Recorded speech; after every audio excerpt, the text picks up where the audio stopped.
Bom dia, amigos, amigas.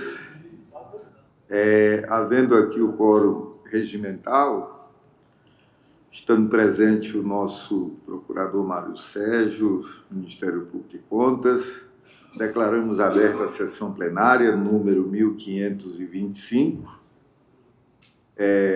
Deixo de submeter a ata de aprovação deste colegiado, tendo em vista o artigo disposto no artigo 70 do Regimento Interno da Corte, que aboliu a obrigatoriedade do registro em ata das sessões nos termos do assento regimental 09/2024. Aqui vamos, na sequência normal,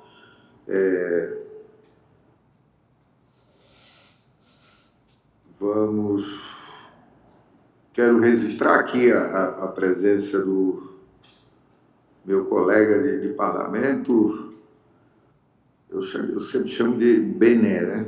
Mas é o Benedito Damasceno, um prazer, sinta-se em casa, amigo. E há um pedido de vista, conselheira Ana Lu. Bom dia, presidente. Com a palavra, a conselheira Ana Lu, revisora aqui do item, é o primeiro da pauta, o processo 1144.563/2023. Está com a palavra, conselheira. Obrigada, senhor presidente. Quero cumprimentá-lo pela condução da sessão, cumprimentar o doutor Mário, cumprimentar os conselheiros, a conselheira Maria de Jesus. Eu não estou conseguindo ver todos, então só queria fazer um cumprimento de uma forma geral.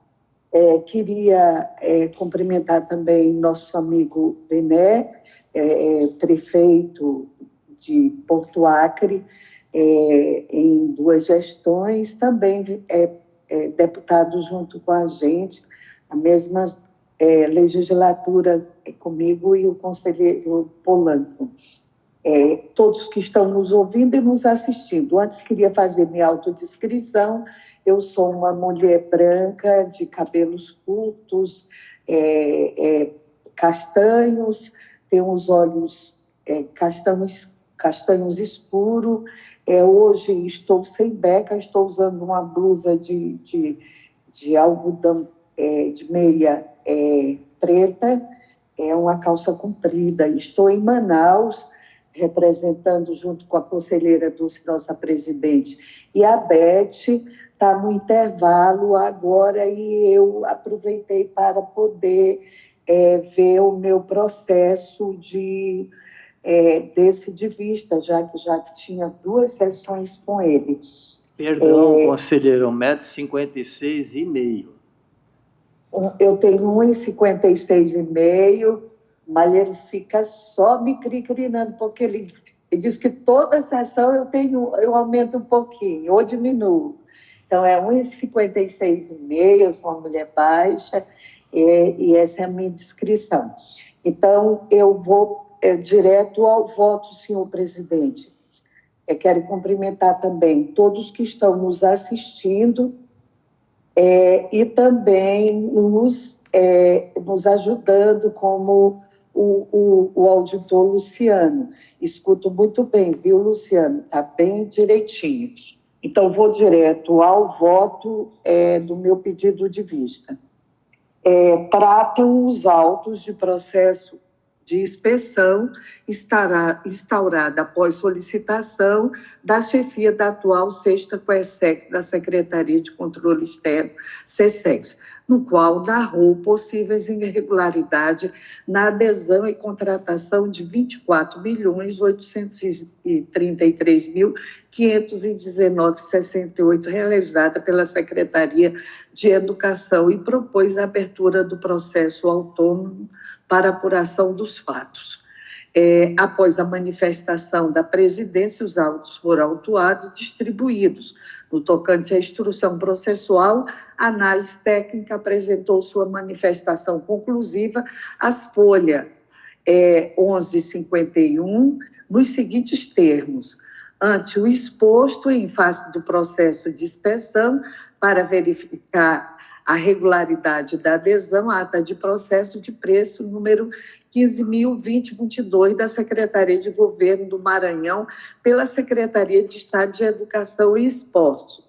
Em posterior manifestação, o Ministério Público de Contas, por meio do senhor procurador Dr. João Isidro de Melo Neto, as folhas 1160 a 1162, acompanhou o entendimento técnico, opinando pela regularidade dos autos de gestão analisados. Concluída a fase da instrução, o nobre relator, conselheiro Antônio Cristóvão Corrêa de Messias, proferiu seu voto na sessão 1623, sessão ordinária do plenário, realizada em 23 de outubro de 2025, sendo acompanhado pelo conselheiro Valmir Gomes Ribeiro, Antônio Jorge Malheiro e Ronald Polanco Ribeiro, nos seguintes termos: pela regularidade da execução do contrato da Secretaria de Estado de Educação, número 450/2023, decorrente da adesão à ata de registro de preço, número 15, de 2022, da Secretaria de Governo do Estado do Maranhão, em razão da extinção da contratação pelo decurso de tempo e a compatibilidade dos preços quantitativos praticados com o desembolso efetuado, pela notificação do responsável pela Secretaria de Estado de Educação, Cultura e Esporte, para tomar conhecimento do apurado e da decisão desse tribunal, e pelo arquivamento dos autos após as formalidades de tiro. Diante do exposto e com o objetivo de obter maiores esclarecimentos, solicitei vista dos autos e, após análise e considerando os apontamentos levantados pela área técnica e pelo Ministério Público de Contas, entendo que assiste à razão o nobre relator, o qual acompanho. Tal posicionamento está alicerçado na verificação documental apresentada pela SESEX, na qual não encontrou incompatibilidade nos quantitativos preços e memórias no valor de R$ 2.237.340,01, bem como pela realização da visita in loco no município de Marechal Thaumaturgo, na qual detalhou que, conforme relatório fotográfico em anexo, foi registrada a situação encontrada do referido ginásio, que apresentou um bom aspecto compatível com a intervenção realizada em comparação com os registros de antes e durante as obras de reforma e manutenção. Foram efetuadas também as conferências das medidas na cobertura, piso, arquibancada, muros e alambrados, para os serviços que foram possíveis proceder com as aferições. Não foram constatadas incoerência entre as medidas conferidas, com as medidas dos cálculos presentes, na documentação do processo de medição, conforme a apresentação do croquis, objeto do levantamento anexo. Diante disso, acompanho o voto do conselheiro relator, Antônio Cristóvão Corrêa de Messias, pela regularidade da execução do contrato da Secretaria de Estado de Educação, número 450 de 2023, e pela notificação do responsável pela Secretaria de Estado de Educação para tomar conhecimento do apurado, pelo arquivamento dos autos após as formalidades de estilo. É como voto, senhor presidente e senhores conselheiros, senhora conselheira. Obrigado, conselheira Ana Lu. Você já fez a leitura, né, do seu parecer. Falta votar a conselheira... Só a conselheira Maria de Jesus, né? Conselheira Maria, seu voto. Eu pedi, né, não votei naquela sessão, aguardando o retorno do voto visto da conselheira Ana Lu. Então, hoje eu voto acompanhando também o nobre relator. Pronto. Então, decidiu-se a unanimidade nos termos do voto do conselheiro Antônio Cristóvão. Há um pedido de sustentação oral aqui do nosso advogado, doutor João Paulo de Aragão Lima, do item 4 da pauta. O relator é o conselheiro Valmir Gomes Ribeiro. Nós vamos antecipar?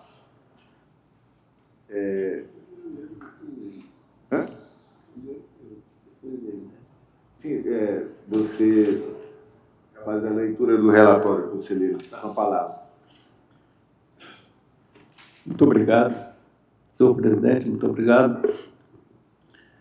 Quero dar o meu bom dia a todos, senhores conselheiros, conselheiras, todos que estão nos assistindo.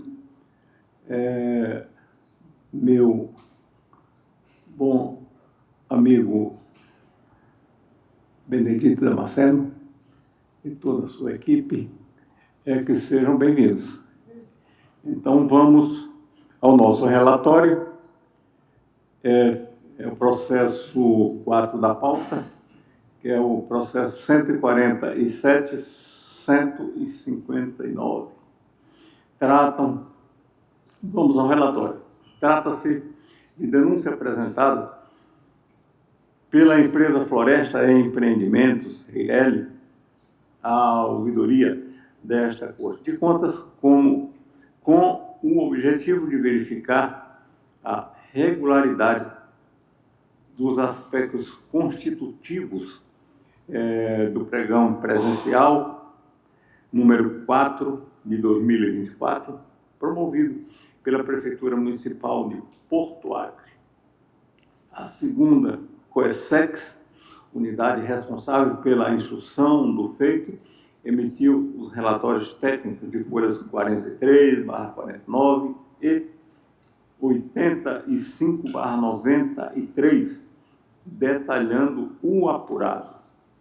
O Ministério Público de Contas, por sua vez, manifestou-se por meio da ilustre procuradora, doutora Ana Helena de Azevedo Lima, nos pareceres de folhas 98/100 e 137/140. Este é o relatório, senhor presidente. Obrigado, conselheiro Valmir. Passo a palavra ao nobre procurador Mário Sérgio. Nobre presidente Ronald Polanco, nobre decano Valmir Gomes Ribeiro, nobre conselheiro Antônio Malheiro, nobre conselheiro Cristóvão Messias, nobre conselheiro Ribamar Trindade, nobre conselheira Maria de Jesus, doutor Luciano, secretário das sessões, senhoras e senhores presentes à sessão e aqueles que nos acompanham pela internet. Muito bom dia a todos. Boas-vindas ao senhor prefeito de Porto Acre, senhor Benedito Damasceno, como também para o doutor João Paulo Lima, que figurará como patrão desta causa. Denúncia, como dito, apresentada à ouvidoria da Corte contra o pregão presencial 4 de 2024 da Prefeitura de Porto Acre. A insurgência se dá em relação ao item 6.3 do termo de referência, que estabelece que a licitação fosse processada pelo critério de menor preço unitário por item, com exceção do lote 6, sobre aquisição de lanches, que restringiria a competitividade do certame, bem como contra o item 11.15, que faz limitação de que as empresas interessadas em participar dos lotes 1 a 5 devessem ter estabelecimento em um raio de até 2 quilômetros das localidades referentes a cada lote. Embora tenha se surgido diretamente na administração, ou perante a administração de Porto Acre, o edital foi mantido. O relatório preliminar constatou que a denúncia preencheu seus requisitos de admissão e que existiam irregularidades no pregão presencial em foco, pela ausência de transparência e clareza no seu edital, no tocante à definição do objeto, uma vez que o critério de julgamento por item conflitaria com a separação por lotes, contrariando o artigo 5º da Lei 14.133. Por isso, sugeriu a audiência dos responsáveis, seriam os senhores Benedito Cavalcante Damasceno, prefeito, e Lindomar de Oliveira Siqueira Pregoeiro.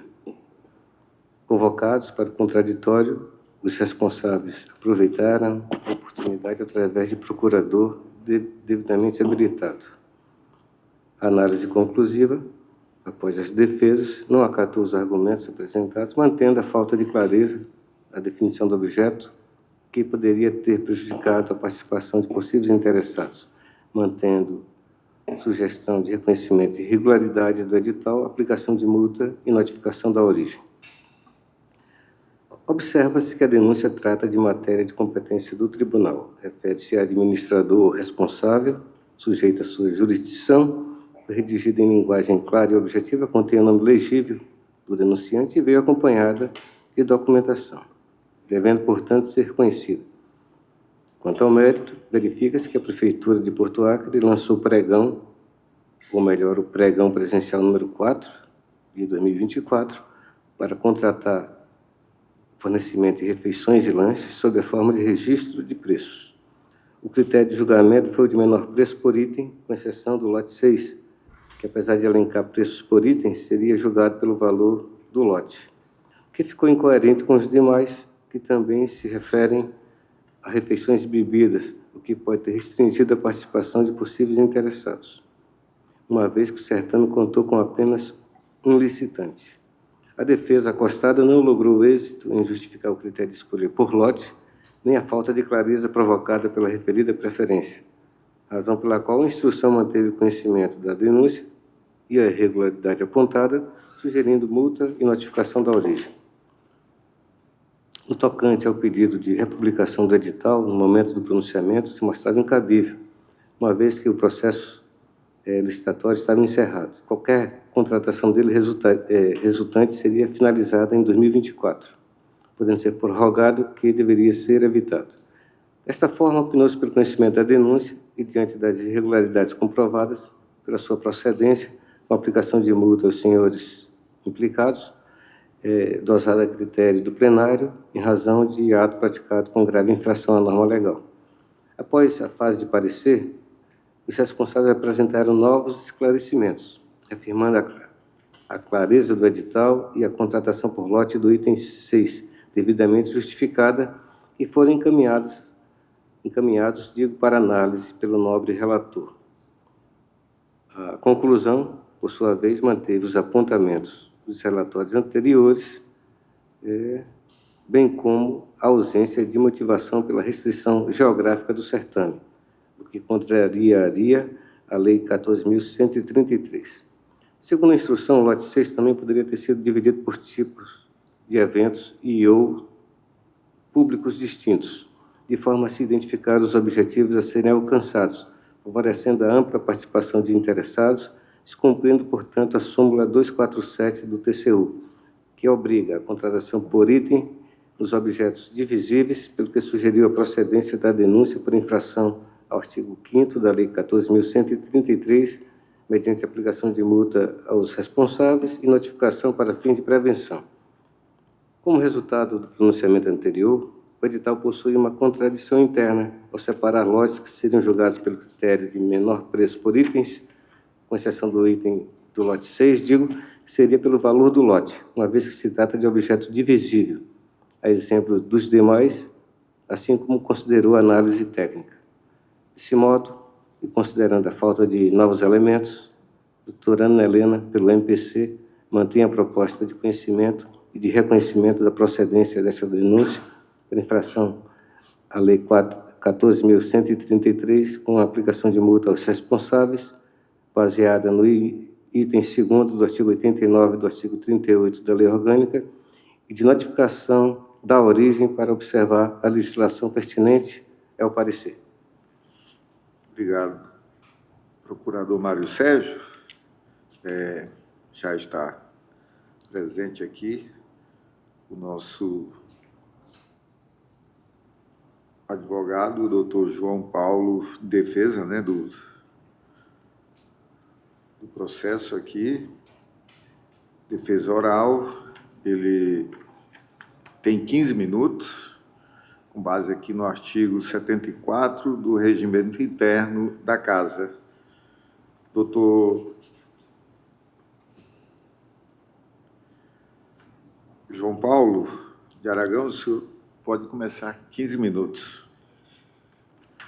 Excelentíssimo senhor conselheiro Polanco, Ronald Polanco, excelentíssimos senhores conselheiros, eu não sei se a conselheira Ana Lu ainda se encontra, mas cumprimento a pessoa dela.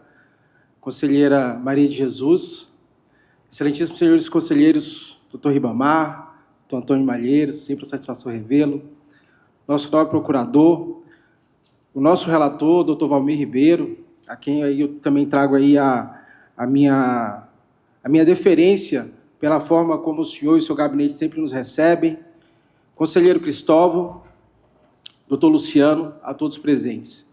Senhores, esse processo, e conforme o relatório do MP, eu entendo que ele é primordial para aquilo que nós vamos ver, para o tribunal entender e manifestar se há um direcionamento de entendimento ou se há uma questão crônica do nosso Estado com relação ao objeto e à forma como ele foi colocado nesse processo específico lá de Porto Acre.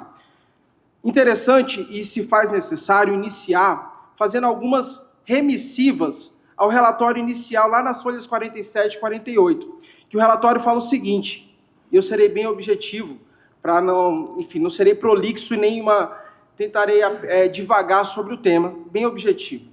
Fala assim no item 4.1, nas folhas 47.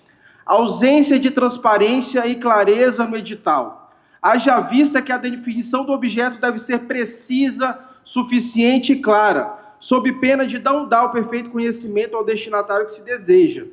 Isso foi o relatório. A primeira recomendação do MP, lá as folhas 86, o Ministério Público de Contas fala o seguinte, das inconsistências apontadas no relatório, e ele é ipsi literis conforme o relatório, ausência de transparência e clareza no edital, haja vista que a definição do objeto deve ser precisa, suficiente e clara. As folhas 86, também do Ministério Público, ele fala o seguinte, ausência de transparência e clareza no edital. Se você for verificar o relatório e as manifestações do Ministério Público, elas vêm sempre nessa demanda de falta de clareza. As folhas 92, o Ministério Público conclui da seguinte forma, a teor das razões expostas, em fase da defesa realizada no âmbito do pregão presencial número 04/2024, promovido pela Prefeitura, a seguinte inconsistência, a ausência de transparência e clareza. Senhores, o primeiro ponto que eu busco aqui é o seguinte, há uma subjetividade na análise desse relatório. Ausência de clareza e transparência. O elemento aqui, ele é muito subjetivo, porque a clareza e a transparência que se busca, pode ser que para mim esteja devidamente demonstrado. Eventualmente para o Ministério Público não esteja, para os conselheiros não estejam, ou para o técnico, ou para outro conselheiro está. Perceba que há uma subjetividade. E como é que eu irei, enquanto defensor, atacar a subjetividade? Não tem como. Então eu fui buscar, lá no final da manifestação do Ministério Público, as folhas 139, trazer um pouco de objetividade para a gente saber do que a gente está atacando. Afinal de contas, trabalhamos sobre a égide do artigo 37, que entre os elementos está a legalidade e a formalidade. Então vamos lá. O Tribunal de Contas, as folhas 139, ele vem trazer assim, ó.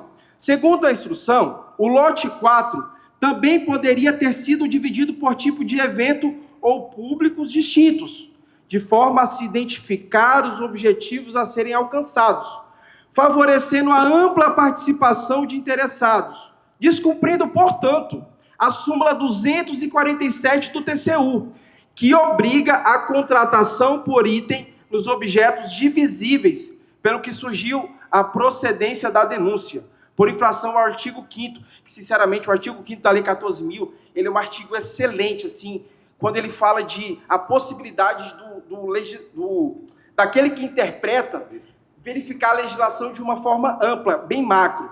E aí ele fala assim, o Ministério Público conclui, ante o exposto, considerando a falta de elementos novos, mantém o conhecimento.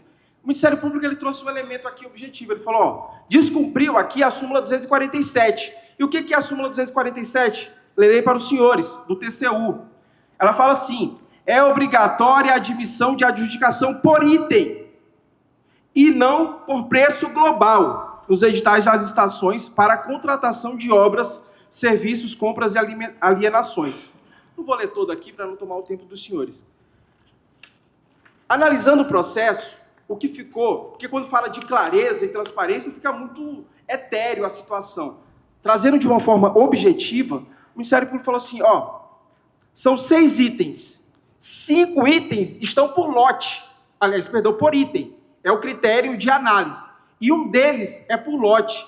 Nesse momento, objetivou dizendo que a falta de clareza é porque se os outros eram por item, por que que este lote específico foi global, o preço global, a análise dele? E aí nós vamos fazer algumas buscas. Eu trouxe alguns aqui, depois eventualmente eu junto no processo, e posso, para análise dos senhores. Pregão eletrônico 06/2025, Tribunal de Justiça do Estado do Acre. Objeto, Marmitex e kit lanches. O nosso objeto é Marmitex e kit lanches. Avaliação de preço. Ele faz uma união dos itens, ou seja, é por kit. Forma de análise, menor preço por grupo.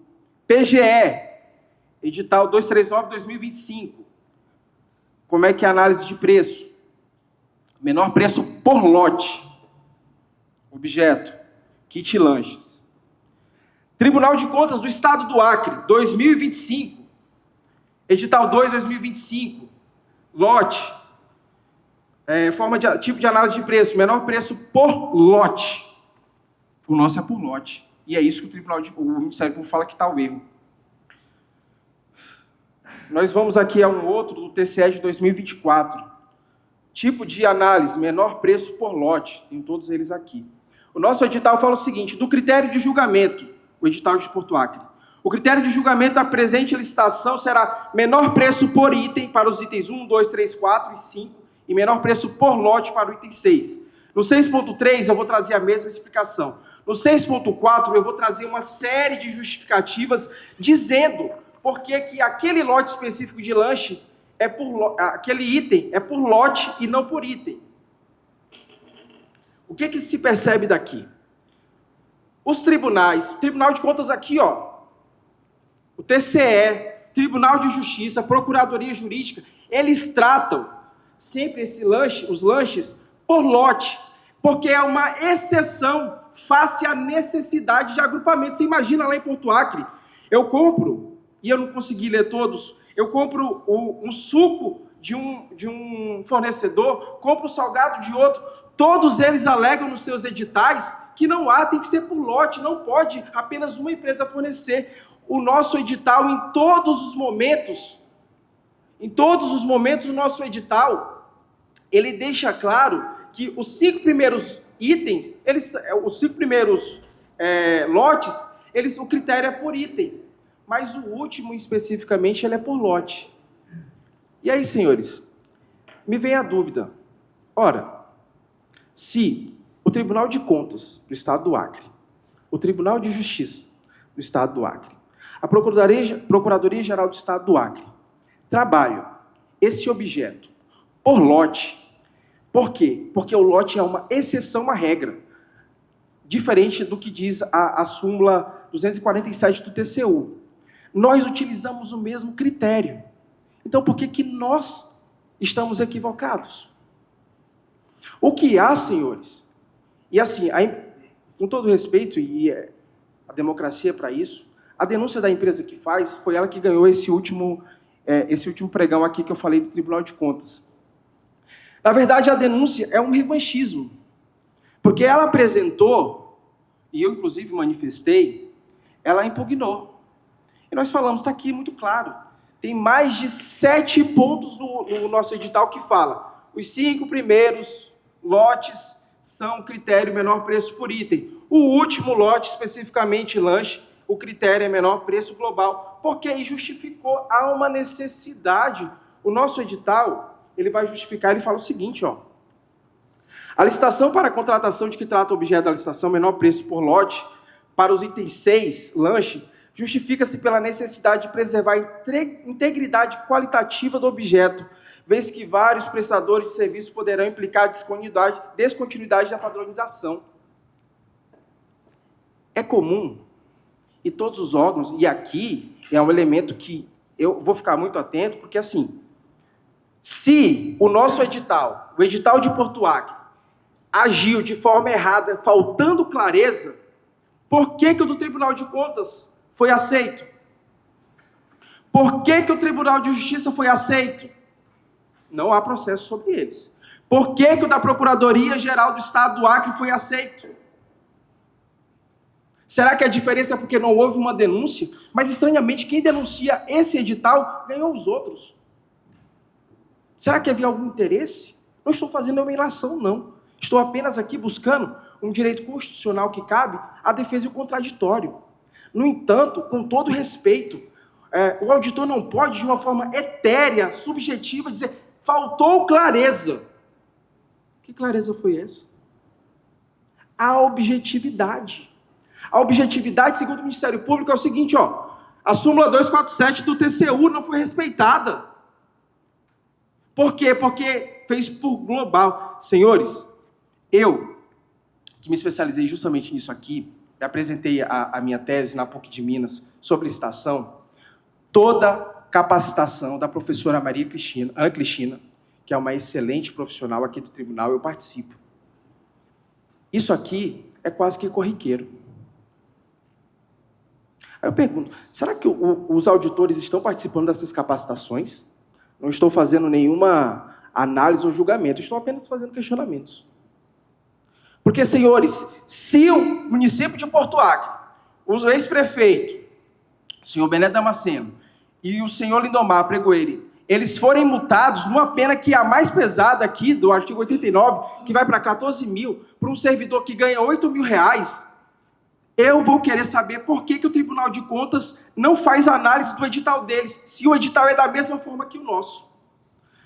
Doutor, mas só houve uma empresa participante. Questão do objeto. Se você for olhar no Lincoln, houveram 19 buscas por este edital. 19 buscas. Sabe quantas impugnações houveram? Apenas uma. Aí faltou transparência. Em todos os órgãos, jornais de grande circulação foi publicado. E faltou transparência. Com todo respeito, senhores. Este tribunal aqui, que zela pela justiça social, porque zela pelo recurso público, ele, da mesma forma que ele deve condenar aqueles que agirem de forma indevida, inclusive acompanhando a alteração legislativa 8.429, a lei de improbidade foi alterada pela 14.230. Deve-se analisar, conforme o artigo 5º lá da lei 14.133 de 2021, de uma forma macro ampla. Agora sim, se há subjetividade, e a única objetividade, eu aqui questionei e provei, demonstrei, tem os editais de outros órgãos que têm, digamos, mais poder do que a prefeitura, talvez, esses órgãos não foram questionados.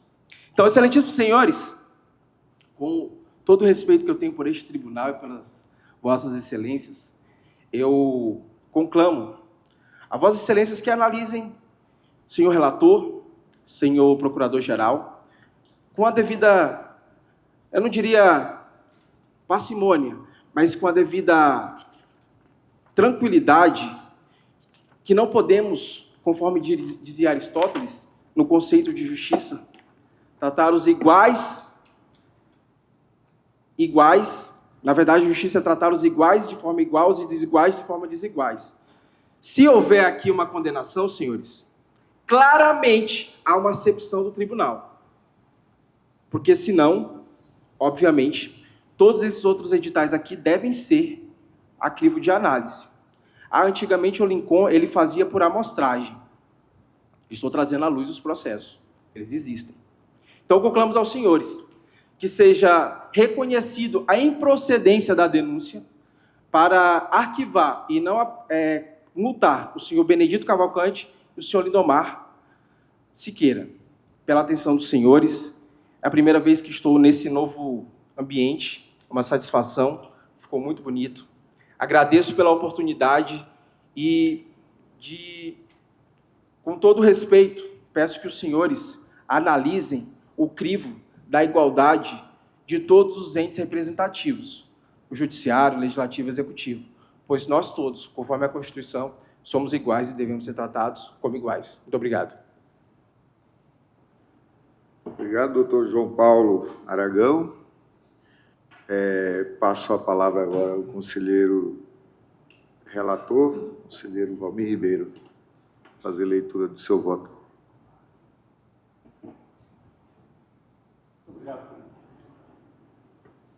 Muito obrigado, senhor presidente. Então, eu quero também aqui parabenizar o doutor João Paulo de Aragão pela brilhante defesa. E vou ao voto. Após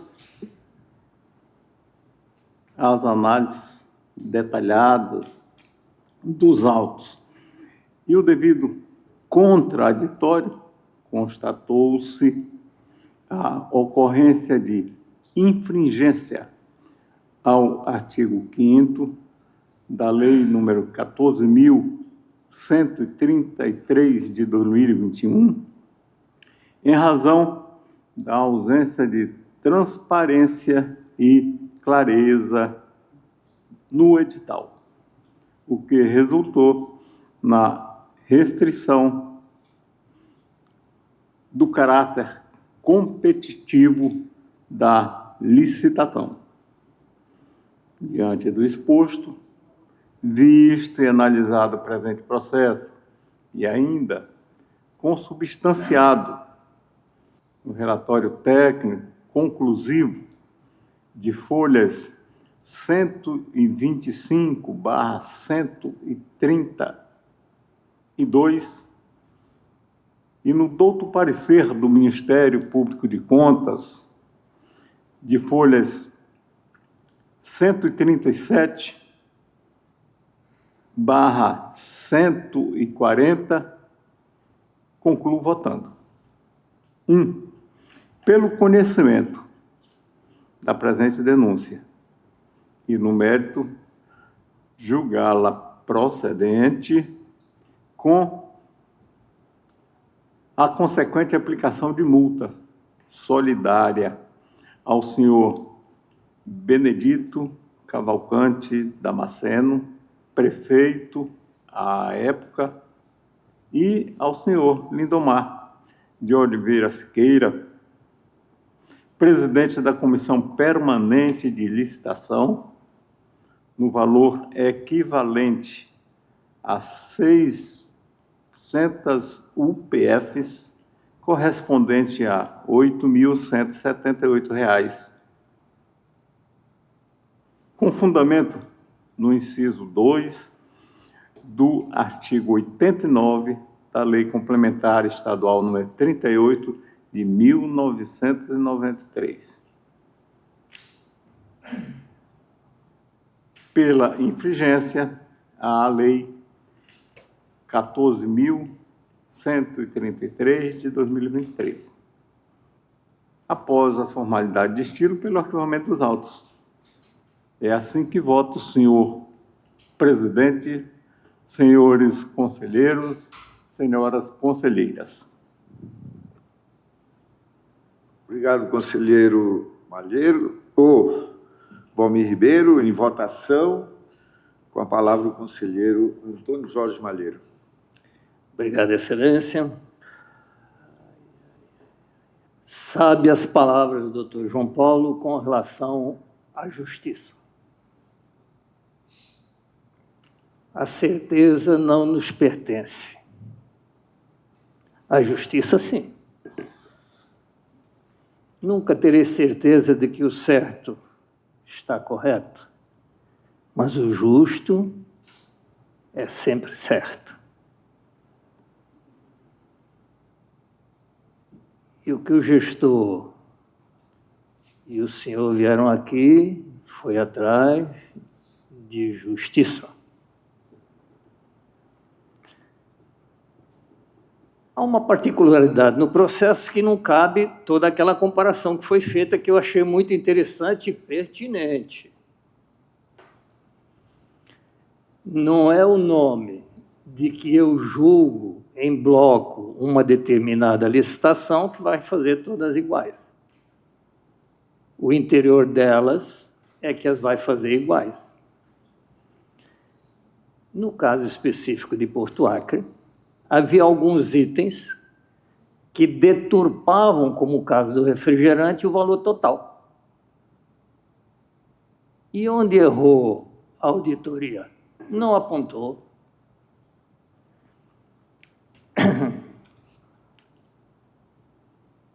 Atirou no lugar certo, mas mirou errado. E, com isso, não conseguiu sequer comprovar dano. Como não conseguiu comprovar o dano, aí eu entendo a relatividade exposta aqui de uma licitação com outra, porque elas intrinsecamente não eram exatamente iguais. O título era, mas intrinsecamente não. Então, está correto, porque caberia à auditoria dizer assim, a diferença entre esta e esta é que os itens não estão devidamente colocados. Então, quando eu faço em bloco uma determinada compra, e vamos sair das refeições, que é para não parecer que nós estamos aqui, e vamos comprar peça de carro, e aí eu sei que eu vou comprar 10 amortecedores e 5 pistões de motor. Estes eu boto 2 vezes o valor nominal. E o virabrequim não vou comprar nenhum. Então, aqui eu vou baixar o preço, de modo que o bloco... Essa é a crítica que se faz quando se julga um critério para o bloco. Mas onde Vossa Senhoria tem razão? O senhor, nobre procurador, que muito bem fez a defesa, tá? Eu quero elogiar o modo como foi colocado, perfeito. Trouxe outros idênticos. O tribunal não conseguiu mostrar a diferença nesse processo. Para que o tribunal tivesse razão, tinha que ter identificado onde estava o prejuízo, que podia estar no refrigerante, mas não identificou. Então, se não identificou, o fato da licitação ter sido em bloco não pode trazer prejuízo ao gestor. E este tribunal já decidiu assim. Acórdão 13.030 a partir de 2021.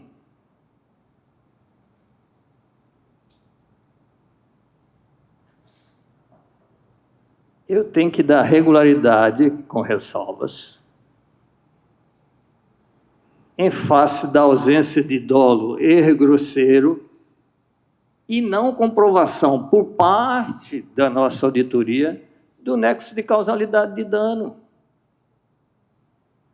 Aqui foi por maioria, mas esta decisão hoje é jurisprudência na Corte.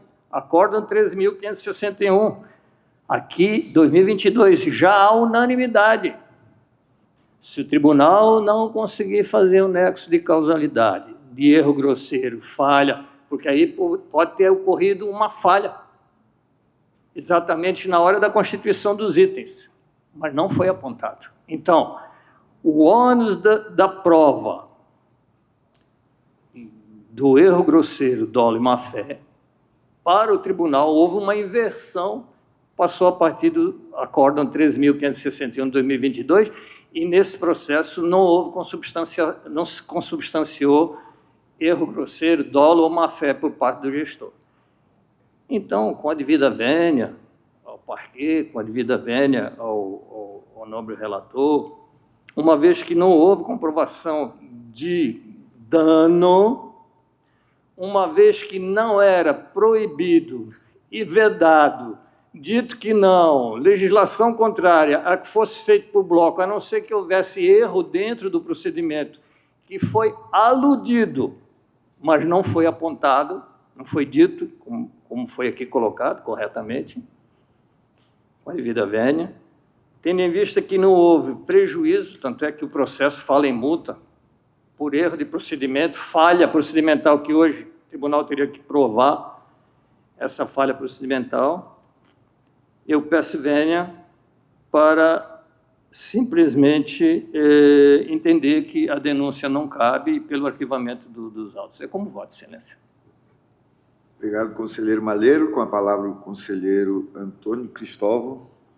Senhor presidente, também no mesmo sentido, parabenizar o advogado, doutor João Paulo, pela sua explanação, mas para não ser repetitivo, já que o nobre conselheiro Antônio Malheiro já falou a casualidade dos itens ali dentro, que se pode fazer por lote, desde que os itens sejam de benefício à gestão. E como não foi provado, né, não vou aqui se estender, parabenizando a vossa explicação, eu acompanho. Adorei trazer perdão, o fato do Tribunal de Contas, porque ele é o paradigma que tem que ser usado realmente pela gestão, tá? Então, foi muito pertinente. Tá? Isso, mas dos itens lá dentro tinha que haver a diferença, o que é que tinha, superfaturamento do refrigerante, e não é incorreto isso. E não provaram nada. Então, na íntegra, com o conselheiro Antônio Malheiro, é o meu voto. Conselheira Ana Lu, você está na tela, na sessão? Acho que saiu, né? Não, estou. Você vota? Eu sim, eu peço vista desse processo. É de vista. O conselheiro Ribamar. Eu aguardo o voto de vista. Conselheira Maria de Jesus. Também aguardo o retorno do processo. Então, tá bom. Doutor João Paulo, obrigado aí e parabéns. Volte sempre aí. Continuando com a sessão, voltamos para o item 2 da pauta. Continua com a palavra o conselheiro Valmir Gomes Ribeiro. Bom, agora vamos aguardar, né, o voto. Bené, então, obrigado aí pela vinda, doutor Paulo, e vamos aguardar a decisão da conselheira Ana Lu. Continuamos. O conselheiro Valmir está com a palavra. Senhor presidente, o processo número 12 e o processo número 3 da pauta, o 2 e o 3 da pauta, eu vou retirar de pauta. Está retirado de pauta.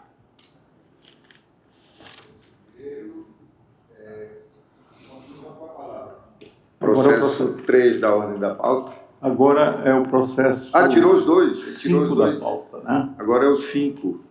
Tá? Obrigado, você. Tinha entendido que só tinha tirado um.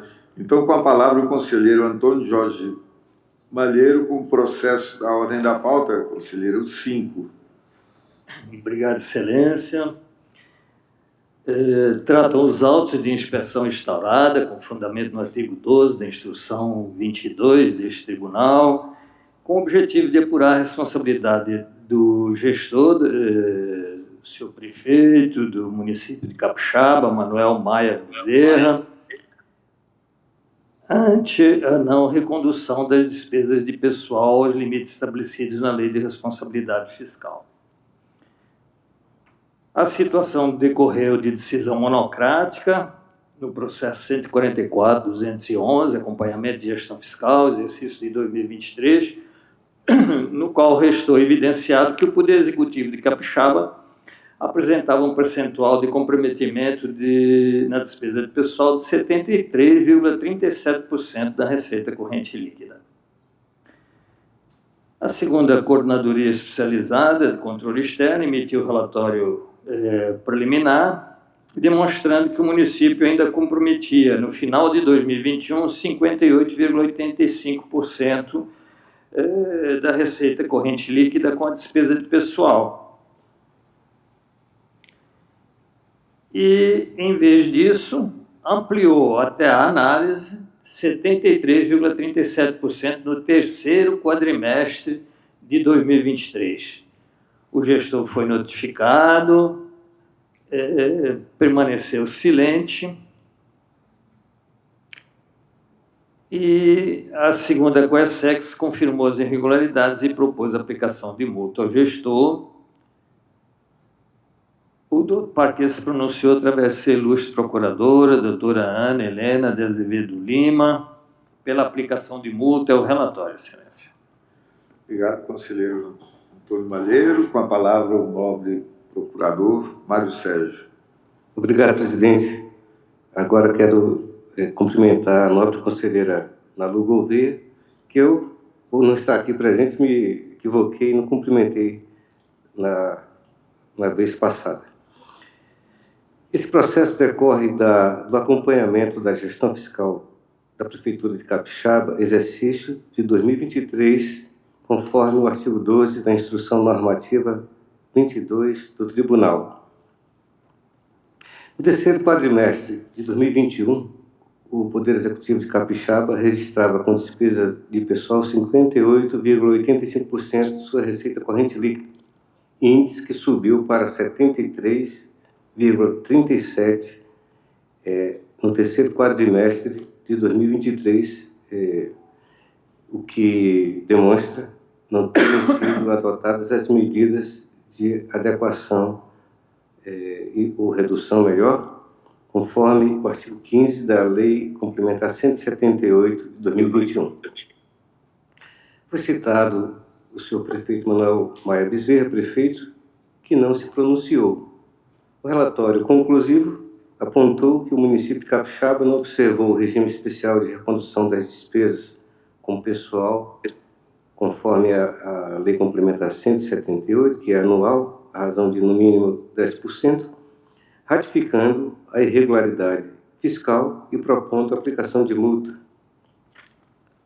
Verifica-se que o processo teve origem no excesso de gastos com o pessoal previsto na Lei de Responsabilidade Fiscal, constatado no processo 144/211, no qual se apreciou a gestão fiscal de Capixaba relativa a 2023. Foi verificada a ausência das medidas de recondução aos parâmetros fiscais estabelecidos na Lei Complementar 178, conquanto constatou-se a majoração do índice apurado no final de 2021, ao invés de sua redução, à ordem de no mínimo 10% a partir de 2023, qual passou de 58,85% para 73,37% da despesa com pessoal baseada na receita corrente líquida, conforme já o dissemos. Verifica-se que o gestor foi devidamente citado e deixou transcorrer o prazo sem apresentação de qualquer defesa, sendo cabível a aplicação de multa em razão da infração às normas de finanças públicas e o descumprimento dos limites legais e constitucionais com a despesa de pessoal. Este Ministério Público, por sua procuradora Ana Helena, portanto, opina pela aplicação de multa prevista no parágrafo 1º do inciso 4º do artigo 5º da Lei Federal 10.028 ao senhor Manuel Maia Bezerra, prefeito de Capixaba, em virtude da não adoção das medidas de adequação das despesas com pessoal aos limites estabelecidos na Lei de Responsabilidade Fiscal, mais especificamente na Lei Complementar Federal 178, sem prejuízo de sua notificação para que promova as medidas ora omitidas, sob pena de responsabilização em caso de reincidência. É o parecer. Obrigado, procurador Mário Sérgio. Com a palavra, o nosso conselheiro relator. Obrigado, Excelência.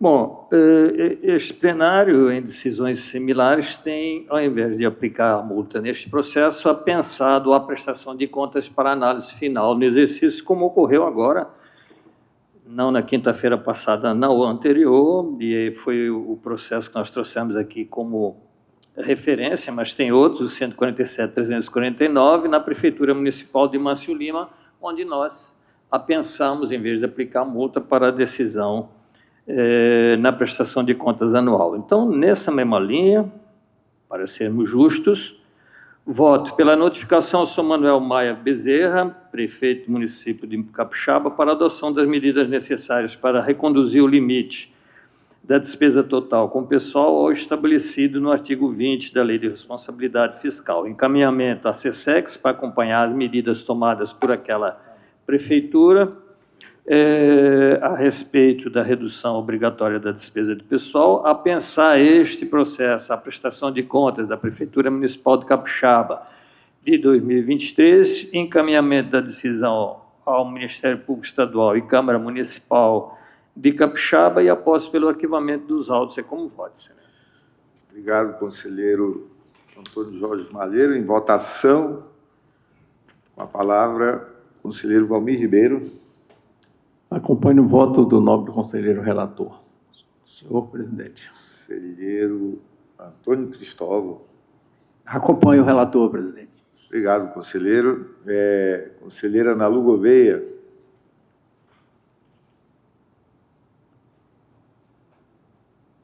Conselheira Nalu. Oi, Seu voto, conselheira. estamos ouvindo, eu acompanho o relator. Conselheiro José Ribamar. Obrigado, Excelência. Eu vou aproveitar aqui para cumprimentar todos que eu não cumprimentei na outra oportunidade. Cumprimentar também aqui o ex-prefeito Benedito Damasceno, cumprimentar todos os presentes. Eu acompanho o nobre relator. Obrigado, conselheiro. Conselheira Maria de Jesus. Com o relator, Excelência. Obrigado, conselheira. Então, decidiu-se a unanimidade nos termos do voto do conselheiro relator para com o processo da ordem da pauta, o sexto. A palavra está com o conselheiro Antônio Cristóvão Corrêa de Messias. Obrigado, presidente. Cumprimentar a Vossa Excelência, cumprimentar o nosso procurador, doutor Mário, nosso decano, conselheiro Valmir Ribeiro, conselheiro Antônio Malheiro, conselheira Nalu Maria, conselheiro Ribamar, conselheira Maria de Jesus, nosso secretário das sessões, cumprimentar aqui o ex-prefeito Porto Acre e ex-deputado estadual Bené Damasceno, cumprimentar aqueles que estão aqui presentes e os que estão nos assistindo pelos nossos meios de comunicação. Espero ter um pouquinho de paciência de Vossas Excelências, que hoje eu estou sem óculos. Aumentou aqui a lente, vou tentar ler, mas eu acho que vai dar.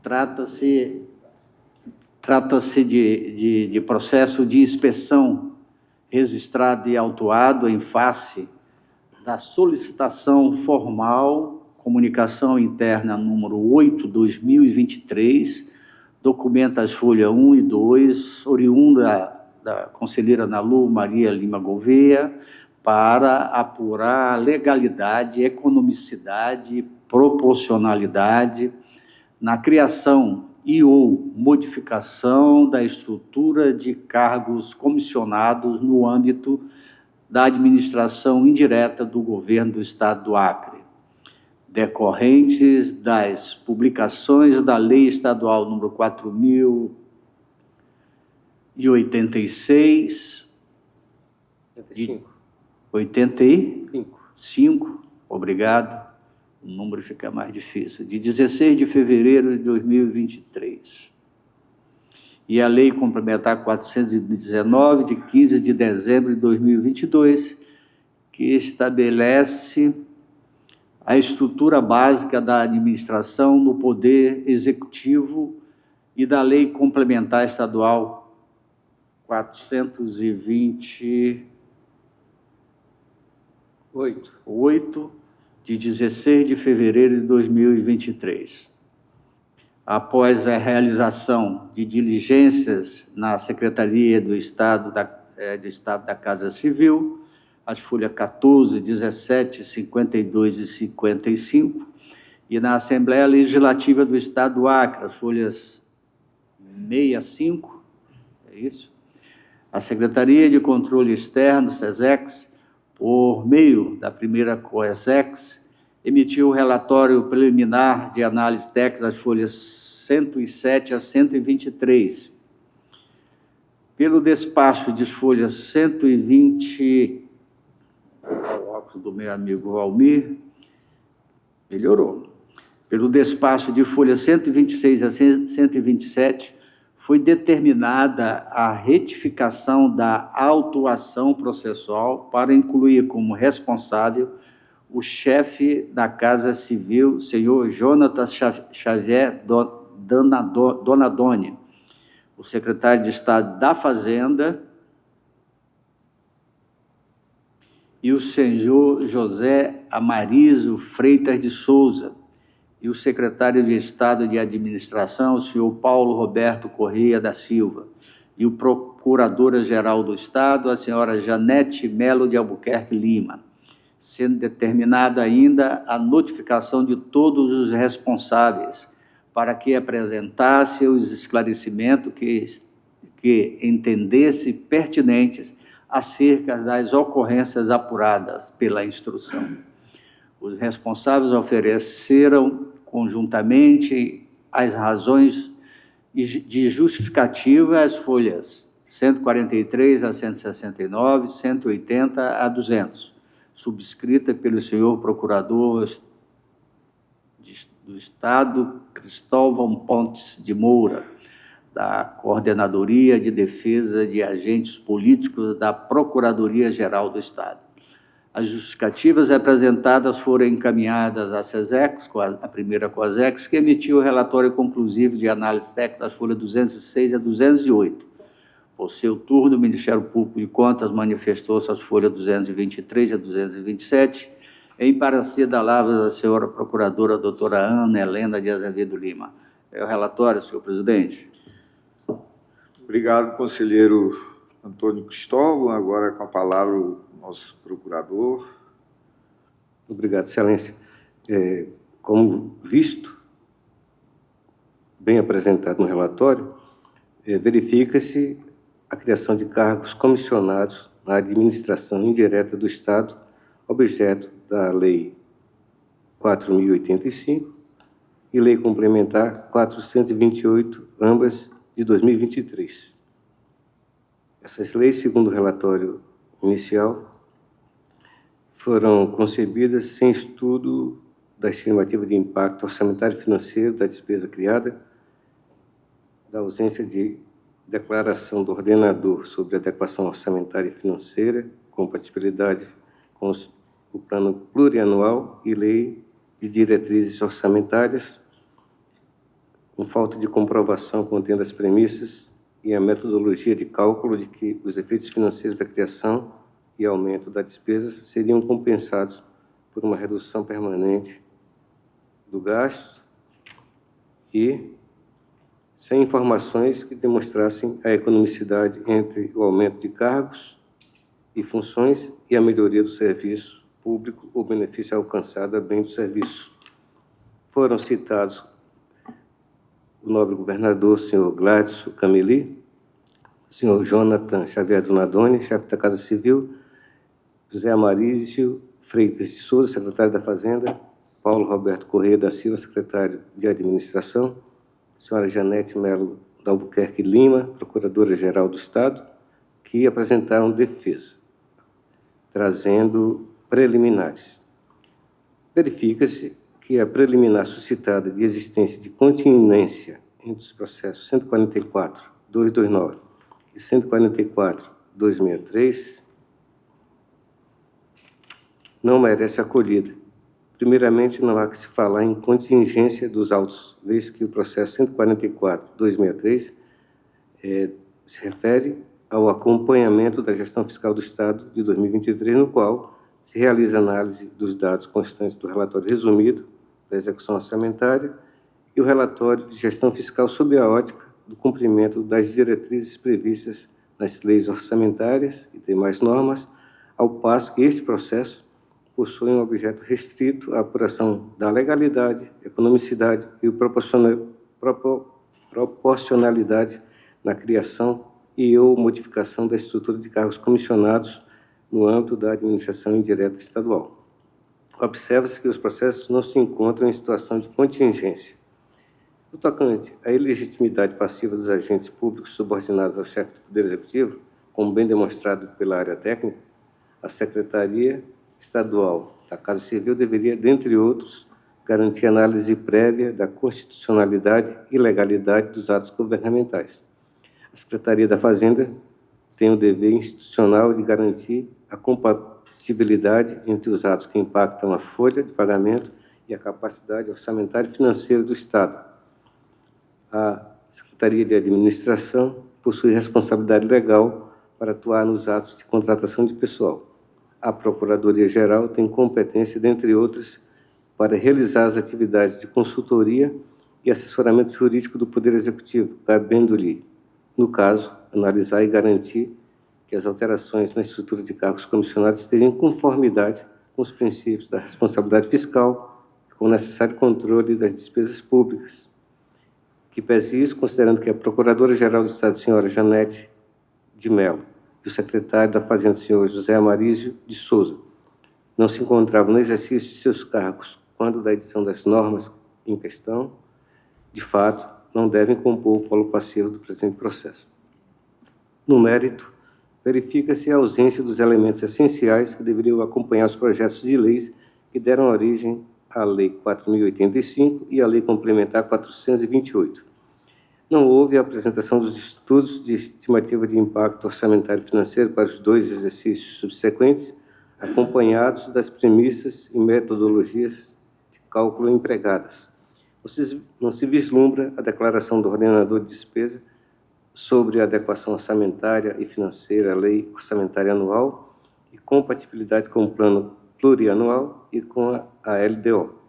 Também não foi apresentada a comprovação contendo as premissas e o cálculo de que os efeitos financeiros da criação ou aumento da despesa serão compensados por uma redução permanente do gasto, nem as informações que demonstrem a economicidade entre o aumento dos cargos e funções gratificadas e a melhoria do serviço, o benefício alcançado a bem do serviço público. Embora a defesa tenha afirmado que realizou os estudos de estimativa do impacto orçamentário e financeiro, vale destacar que o simples cálculo aritmético do aumento da despesa não supre as exigências da LRF, vez que é necessária a elaboração de estudos não apenas para o exercício da entrada em vigor da medida, mas também para os 2 exercícios subsequentes. O estudo de impacto orçamentário e financeiro deve levar em consideração, dentre outros, o crescimento vegetativo da folha de pagamento e as projeções de crescimento da receita corrente líquida, fundamentadas em dados e indicadores econômicos, pois a partir daí seria possível avaliar a compatibilidade da medida com os limites legais da despesa. Dessa forma, diante da documentação apresentada, observa-se que não foi realizado um estudo sobre as repercussões financeiras e orçamentárias do aumento da despesa, mas simples cálculo de seu incremento. Apesar de a defesa alegar que o aumento da despesa decorrente de cargos comissionados não se submete ao artigo 17 da LRF, registra-se que as despesas oriundas de cargos em comissão estão inseridas no conceito de despesa com pessoal e, por tal, configuram-se como despesas correntes, devendo ser computadas para fins de planejamento e controle. O percentual da despesa total de pessoal publicado pelo Poder Executivo no 3º quadrimestre de 2022 foi de 46,36% da receita corrente líquida, sendo que, após as reclassificações, o percentual registrou 49,02%, passando para 50,53% no 1º quadrimestre de 2023 e 52,34% no 2º quadrimestre daquele ano, reduzindo no quadrimestre seguinte para 50,76% da base. Embora a despesa com o pessoal estivesse no percentual de 49,2% no último quadrimestre de 2022, registra-se que o Poder Executivo só foi notificado da situação em 4 de dezembro de 2023, bem depois da entrada em vigor das leis mencionadas. Quanto ao argumento de não incidência das vedações do artigo 22 da LRF durante a vigência do relatório de gestão fiscal do 3º quadrimestre de 2022, destaca-se que na presente inspeção não se discute exclusivamente a extrapolação ou não dos limites das despesas com pessoal. O que se verifica é a ausência dos elementos essenciais que deveriam acompanhar os projetos de lei que deram origem às leis mencionadas. Além disso, a extrapolação ou não do limite não é o único requisito a ser observado ao se promover o aumento da despesa com pessoal, embora a defesa tenha sustentado que a competência do TCE-Acre deveria se limitar à observância dos limites da despesa com pessoal, da capacidade financeira e do cumprimento das regras orçamentárias, destaca-se que, dentre as competências da Corte, cabe a realização de análise do critério da economicidade no âmbito da fiscalização contábil, financeira, orçamentária, operacional e patrimonial, que afasta o argumento de impossibilidade de apreciação deste assunto. Contudo, diante da ausência de elementos, o exame quanto à economicidade e proporcionalidade dos atos restou prejudicado. Desse modo, o Ministério Público, por sua procuradora Ana Helena, opina pelo envio de recomendação ao Governo do Estado para que, ao elaborar proposições legislativas que impliquem aumento de despesa, observe rigorosamente as exigências constitucionais e os dispositivos da LRF, especialmente em relação à demonstração do impacto orçamentário e financeiro da medida. É o parecer.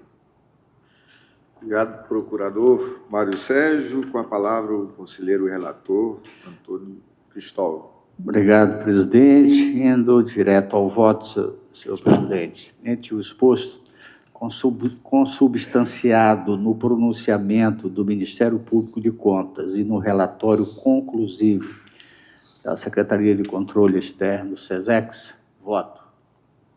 1. Pela notificação do excelentíssimo senhor governador do Estado do Acre e do excelentíssimo senhor presidente da Assembleia Legislativa do Estado do Acre, bem como dos demais. E 2, para tomarem conhecimento do apurado, recomendando que, na elaboração de proposição legislativa que implique no âmbito de despesa,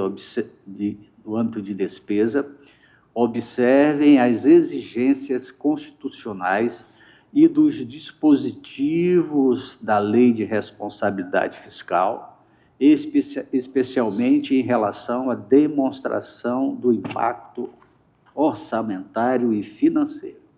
E 3, pelo arquivamento dos autos após as formalidades de estilo. Eu voto, senhor presidente, senhores conselheiros e conselheiras. Obrigado, conselheiro Cristóvão. Em votação, com a palavra, o conselheiro Valmir Ribeiro. Acompanhe o relator, senhor presidente. Obrigado, conselheiro. Conselheiro Antônio Jorge Malheiro. Acompanho o voto, excelência. Conselheira Ana Lu Gouveia. Presidente, está me ouvindo bem? Sim. Perfeito. Eu acho sintomático que esse processo ele venha hoje para a votação, porque ele entra numa situação que a gente tem visto essa semana toda de denúncia de que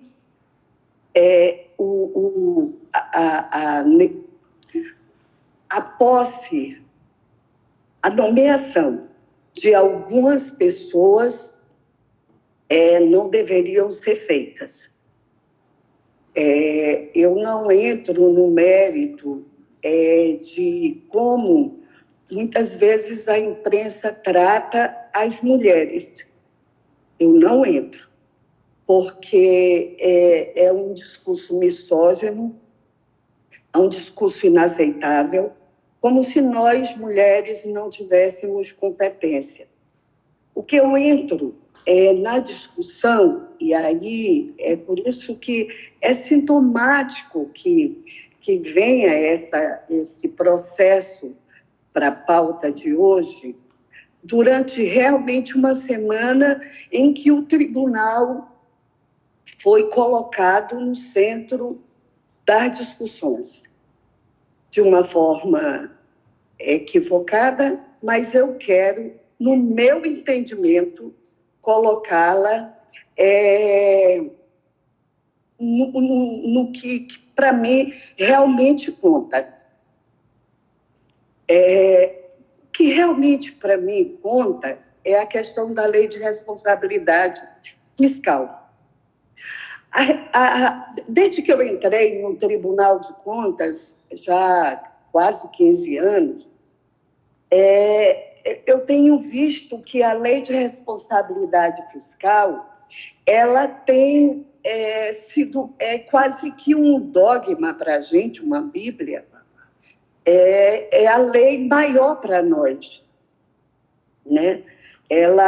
E em todos os encontros que participei nos municípios, todo mundo sabe quanto eu sou extremamente disciplinada para encontro, sou aquelas que participo do início ao fim, sou aquela que questiono, sou aquela que gosto de estar sempre atenta.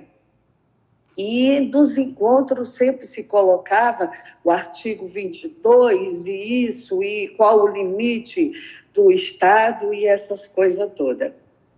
E eu vejo por parte do governador Gladson Cameli um desrespeito total com o Tribunal de Contas e com a Assembleia Legislativa. Nós estamos num regime democrático e eu, como democrática, aceito e respeito a votação e tenho como meu governador o governador Gladson Cameli. Mas o governador Gladson Cameli ele tem um desrespeito total, tanto com a Assembleia quanto com o Tribunal de Contas. Sempre que ele manda uma lei colocando o aumento de servidores, aumentando o cargo comissionado, ele não manda nenhum tipo de impacto orçamentário. A Assembleia, por sua vez, e o Tribunal de Contas não pedem. O Tribunal pediu, em alguns momentos, mas não exige, por força da lei, que deveria existir o impacto orçamentário. E nessa discussão desse processo, ele leva em conta a questão da economicidade, que é lei também. Por que é preciso levar em conta a questão da economicidade? Primeiro, por causa de desperdício de recursos. São gastos que poderiam ser evitados ou realocados. Também na economicidade, a gente tem que levar em conta, quando não é respeitado, a ineficiência. São processos mais lentos ou caros que o necessário. Os riscos aumentados, as decisões baseadas em informações incompletas levam um prejuízo futuro. E no caso do governo do Estado, a gente nem tem como ver. Porque não é respeitado. O Tribunal de Contas não é respeitado. A população não é respeitada. A Assembleia, que representa a população, não é respeitada.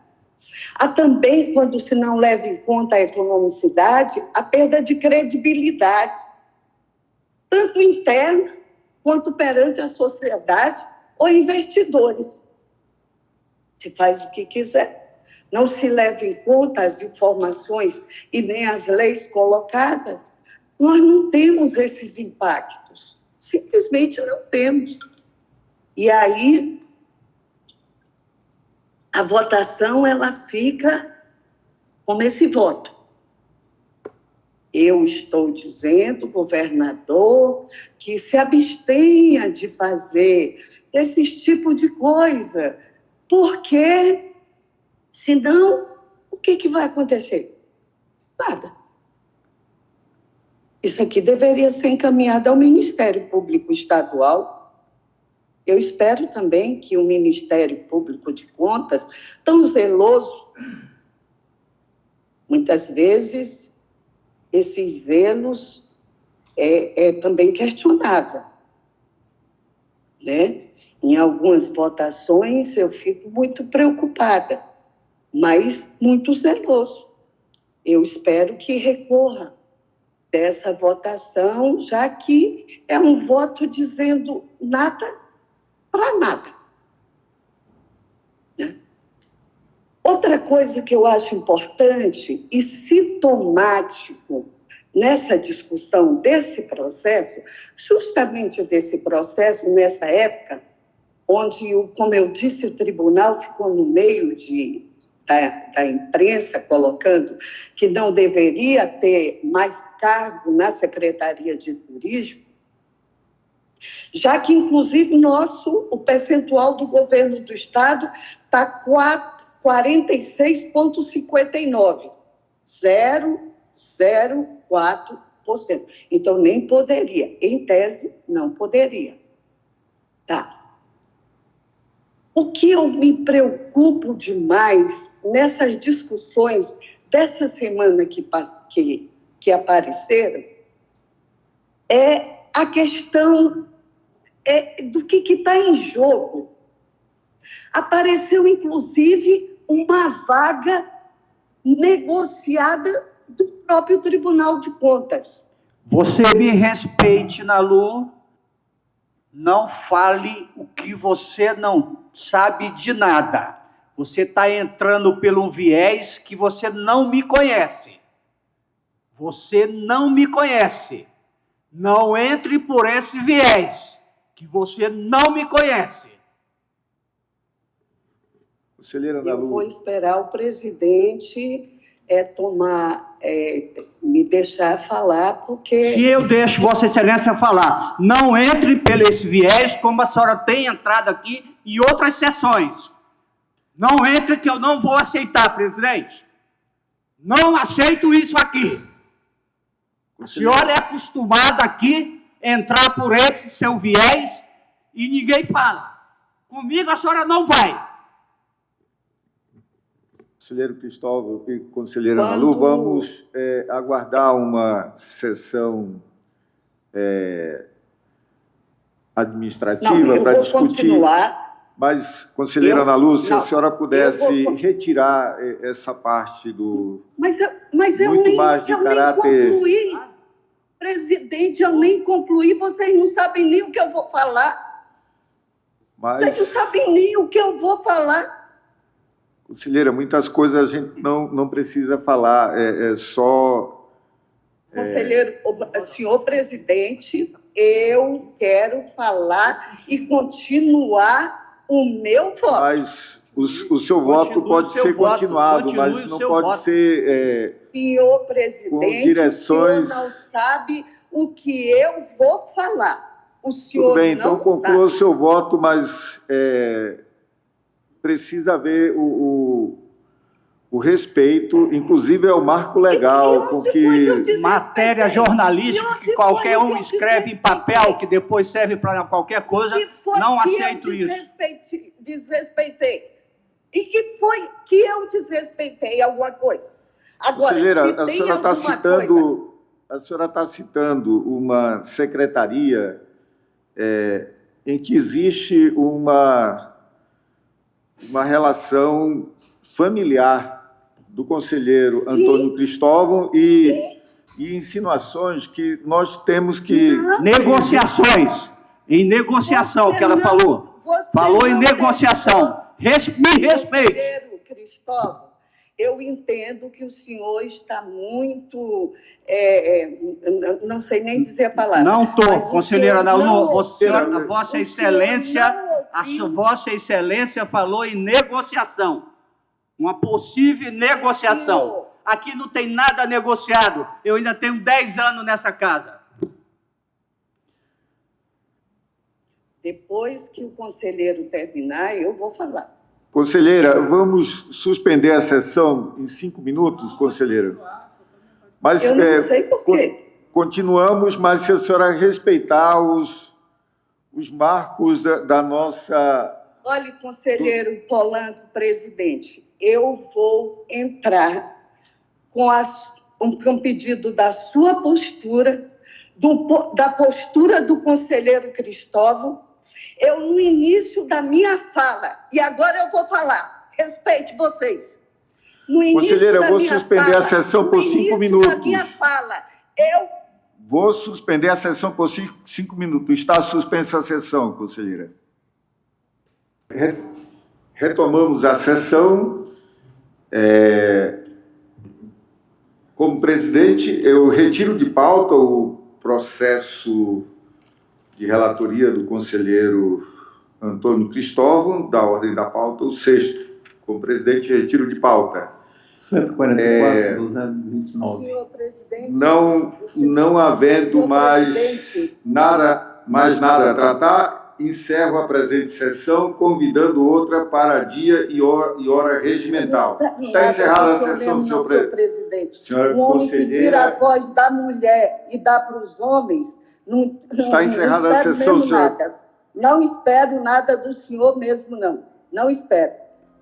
Tudo bem. Encerrada a sessão.